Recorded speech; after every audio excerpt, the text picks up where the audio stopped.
Assalamualaikum warahmatullahi wabarakatuh. Kita ketemu lagi teman-teman di acara sharing mengenai hukum ya tentunya.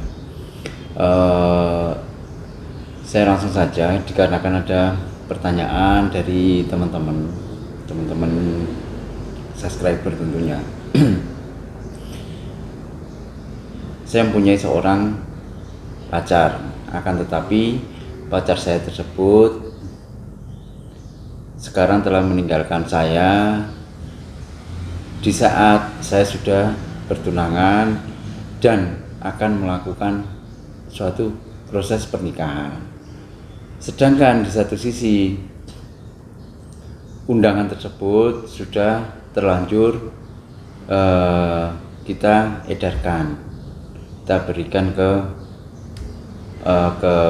orang-orang lah, ke publik maksudnya.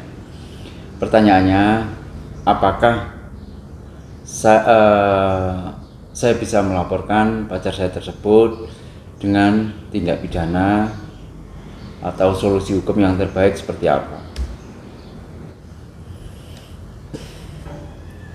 Dari pertanyaan tersebut kami menyayangkan di situ saudara tidak menyebutkan secara detail apakah ada satu surat pernyataan untuk menikahi, terus yang kedua apakah, mohon maaf, saudara telah pernah berhubungan layaknya suami istri dengan pacar saudara. Itu juga dikarenakan peranannya sangat penting di sini dengan saling berhubungan dengan pertanyaan yang saudara ajukan. Jadi pada prinsipnya bahwa sesuai dengan ketentuan pada pasal 58 Kitab Undang-Undang Hukum Perdata, janji-janji untuk menikahi tidak bisa dituntut di depan hakim walaupun terdapat adanya surat persetujuan.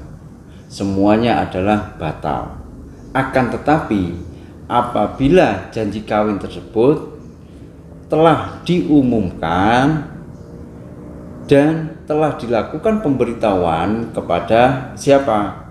Pegawai catatan sipil, maka hal ini bisa digolongkan sebagai perbuatan melawan hukum.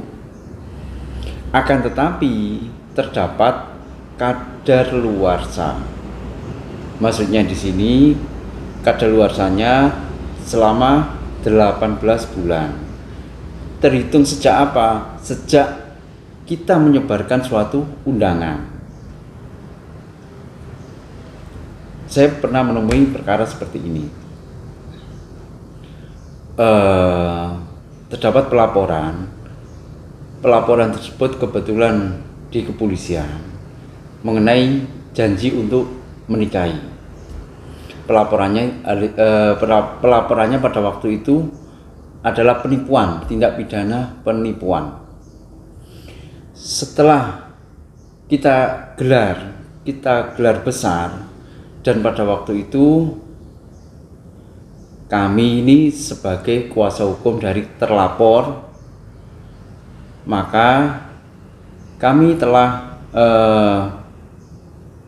memunculkan pasal 58 Kitab Undang-Undang Hukum Perdata ini, sehingga penipuannya benar-benar tidak terbukti. Dari unsur penipuan itu sendiri tidak ada unsur yang telah dilakukan oleh si terlapor, karena bujuk rayu, karena rangkaian kebohongan, itu benar-benar tidak ada. Karena kerugian apa yang diderita itu tidak pernah ada. Dikarenakan juga satu, klien saya pada waktu itu sebagai terlapor tidak pernah berhubungan layaknya suami istri. Yang kedua, klien saya juga tidak pernah ada kaitannya dengan mengenai keuangan. Katakan dia membujuk rayu supaya si pelapor untuk mentransfer uang ke dirinya atau bagaimana, itu tidak pernah dilakukan. Jadi secara otomatis penipuan tersebut tidak pernah terbukti. Terus kemudian yang kedua, klien saya setelah itu digugat secara keperdataan oleh pihak pelapor. Pelapor di sini adalah si penggugat. Akan tetapi gugatannya tersebut adalah gugatan wan prestasi, dikarenakan kemungkinan dari pihak penggugat telah mengacu pada janji kawin. Jadi gugatannya adalah wan prestasi. Kemudian kita jawab bahwa gugatan tersebut bukanlah suatu wan prestasi. Seandainya wan prestasi, unsurnya tidak bisa terpenuhi. Pada waktu itu kita telah menjawab dengan jawaban bahwa itu bukan suatu gugatan wan prestasi, akan tetapi gugatan perbuatan melawan hukum. Jadi gugatan si penggugat tersebut telah ditolak seluruhnya oleh majelis hakim. Jadi jawabannya seperti itu. Barangkali ada yang kurang jelas, silakan tanyakan di kolom komentar. Kesimpulan dari ini semua penjelasan di video ini: 1. Janji untuk menikahi bukanlah suatu perbuatan pidana.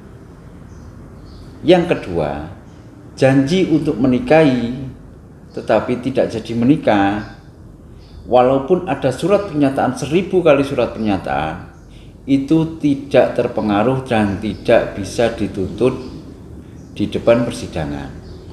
Yang ketiga, janji kawin itu bisa dituntut, dilakukan gugatan, asalkan undangan tersebut telah disebarkan dan juga telah dilakukan pemberitahuan kepada siapa? Kepada pegawai catatan sipil. Jadi seperti itu.